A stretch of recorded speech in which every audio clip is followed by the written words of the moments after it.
बुजुर्ग बोल रहे थे, मैं अपने बेटे को समझाता हूं, ये समझता नहीं। मैंने कहा क्या समझा रहे हैं? बात वो बड़ी गहरी कह रहे थे। उन्होंने कहा मैं इसको कह रहा हूं व्यापार व्यापार व्यापार व्यापार व्यापार, इसको समझो कि यहां शब्द है व्यय पार।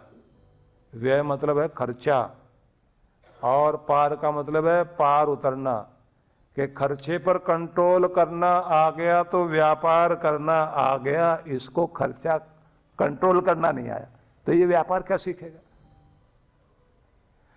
कि सबसे पहले तो अपने खर्चे जो हैं उन पर नियंत्रण लगाओ। फालतू खर्चे तो नहीं हो रहे, बेकार खर्चे तो नहीं हो रहे, आपकी लीकेज तो कहीं नहीं है, आपके यहां चोरी तो कहीं नहीं है,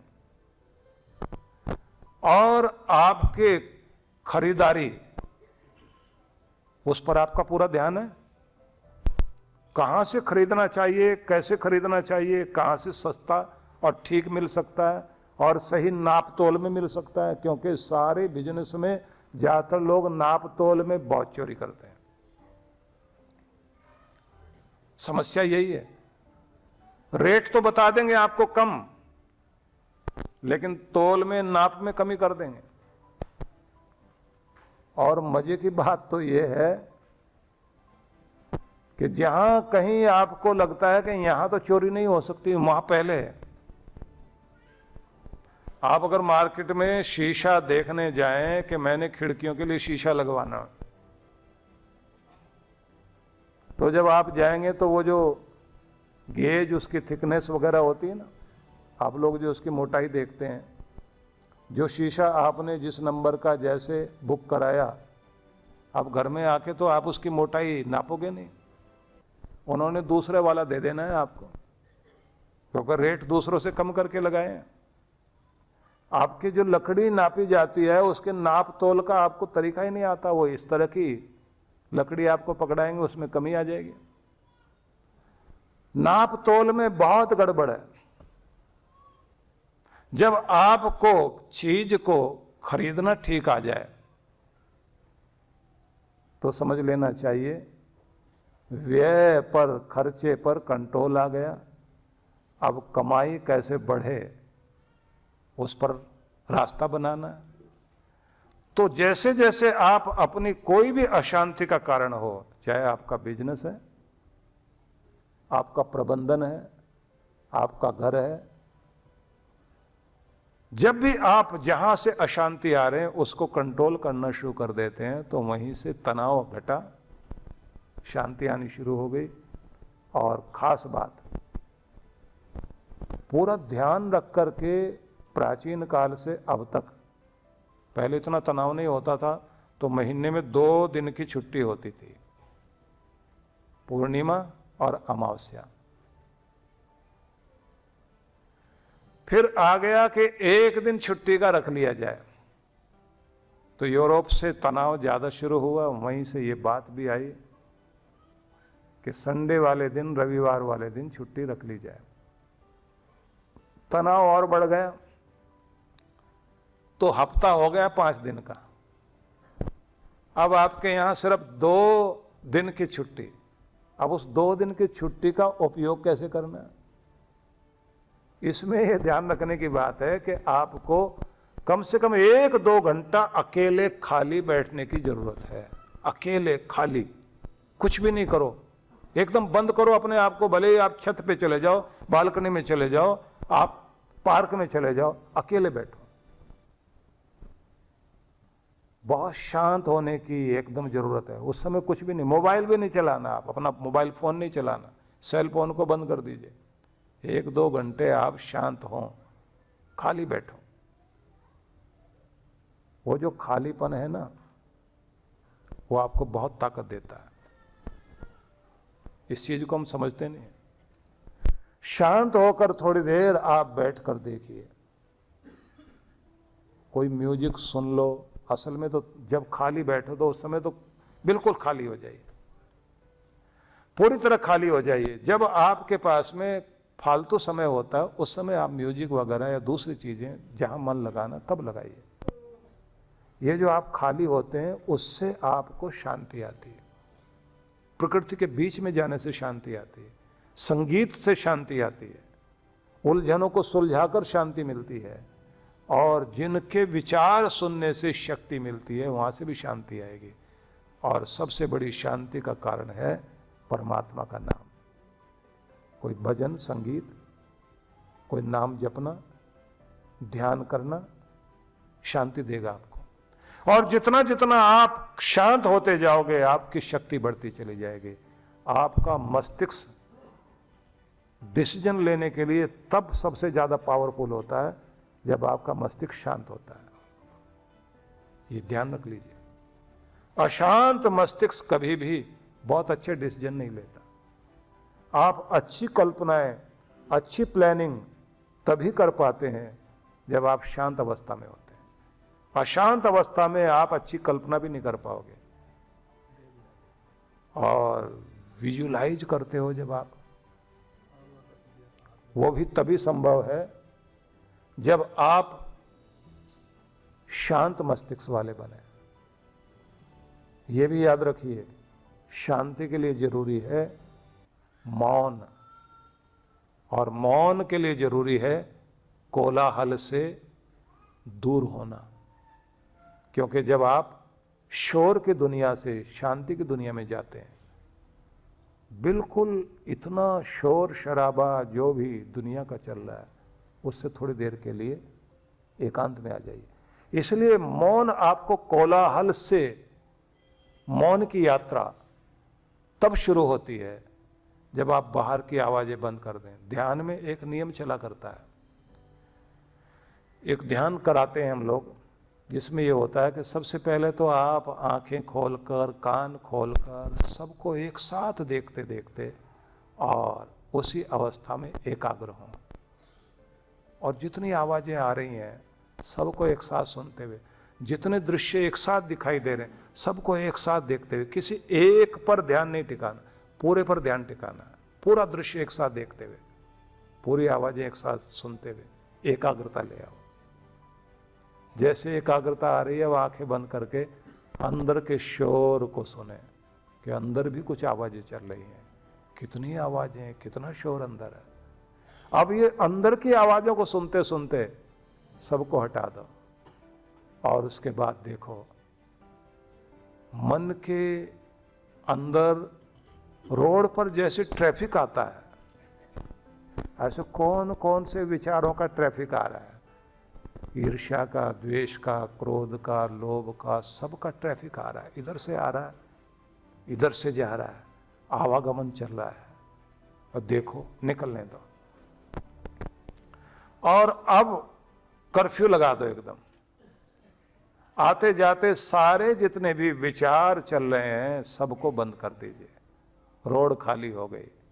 अब पुल पर खड़े हुए जैसे कोई व्यक्ति ऊपर से ट्रैफिक को देख रहा हो, और अब देखा कि कोई ट्रैफिक नहीं, सड़क खाली हो गई। उस खाली सड़क में, शांति वाली चीज में, जहां बिल्कुल आप शांत हो गए, वहां मन टिकाओ। अब उसके बाद आगे गुरु सिखाता है कि अब वो झटका कैसे देना खुद को, कि जंप लगाकर आप ध्यान में प्रवेश कर जाओ। लेकिन यहां तक पहुंचते पहुंचते शांति तो आ ही जाएगी आपको। तो चेष्टा करिए, क्योंकि कृष्ण कहते हैं उत्तम सुख की प्राप्ति करना चाहते हो तो प्रशांति ही मार्ग है। शांति को प्रशांति में बदलो, शांत होते जाओ। और एक बात और जरूर ध्यान रखिए, हमारे कर्म दुख और पीड़ा बनकर हमें अशांति देते हैं, तो उनकी शांति भी करनी चाहिए। तो कुछ लोग कहते हैं ग्रह शांति कराइए, पूजन कराओ, लेकिन आप और कुछ करो ना करो, एक काम जरूर करते रहो। आपने जो कमाया न जाने उसमें कितनी गलतियां हुई होंगी, तो सबसे पहले भगवान का टैक्स निकालो अलग। गवर्नमेंट का निकालते हो, बड़ी गवर्नमेंट का भी तो निकालना चाहिए ना। और वो 33% नहीं है, वो 10% है, दशांश। गवर्नमेंट तो आपसे जो है 33% लेगी ना, बड़ी गवर्नमेंट वो कहती है 10% आवश्यक है, और अगर आप गृहस्थ हैं तब तो आपके ऊपर एकदम अनिवार्य है ये। अब कलयुग में ये भी एक छूट दी गई कि अगर इतना नहीं कर सकते तो 2% तो आपको देना ही है, आपको देना ही पड़ेगा। 2% देना चाहिए। अब वो जो 2% आप अपना निकालने लग जाते हैं, इसी को बोलते हैं धर्मादा। और धर्मादा सेवा जब आप शुरू करते हैं वो बढ़ाती है आपको। वो पुण्यों का प्रभाव इतना अद्भुत होता है। आपको जो दुख परेशानियां आ रही हैं उसमें कवच बन के, ढाल बनकर, हेलमेट की तरह कोई चीज खड़ी हो जाएगी तो सिर्फ आपका पुण्य ही है जो आपको बचाता है। वो बहुत जबरदस्त चीज है। कोई पुण्य आत्मा कहीं बैठी हुई है, वो न जाने कितनों को बचा ले जाती है। पुण्यों का प्रभाव बड़ा जबरदस्त होता है। और इसमें वो 9 चीजें ध्यान रख लीजिए। अनाथ, वृद्ध, मंदिर निर्माण जहां हो रहे हैं और मंदिरों में पूजा चल रही है, भंडारा, हॉस्पिटल में जो रोगियों की सेवा हो रही है हॉस्पिटल के लिए, और उसी के साथ में गुरुकुल जहां ब्रह्म विद्या, धर्म विद्या पढ़ाई जा रही, जिन्होंने आगे जीवन उधर लगाना, गौशाला, उसमें योगदान। और जहां धर्म प्रचार हो रहा है वो सत्संग। और आगे कहा गया है कोई ऐसी स्थिति जो दैविक आपदा आती है उसमें योगदान। दैवी आपदा चाहे भूकंप हो, बाढ़ हो, या अचानक वर्षा के कारण किसी का घर गिर जाए, आग लग जाए, घर तबाह हो गया। देखिए कितनी सारी गलतियां होती हैं आदमी की।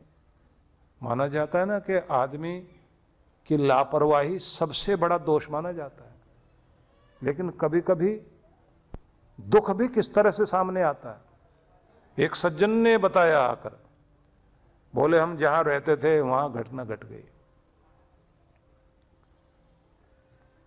अगले दिन किसी के घर का मुहूर्त होना था, तो रात रात में सारे काम होते जा रहे थे। पेंटर को काम दिया कि तुम अंदर पेंट वेंट करके पूरा कर दो, रेलिंग जो बाहर लगनी थी सीढ़ियों पर उसमें कुछ काम बाकी रह गया।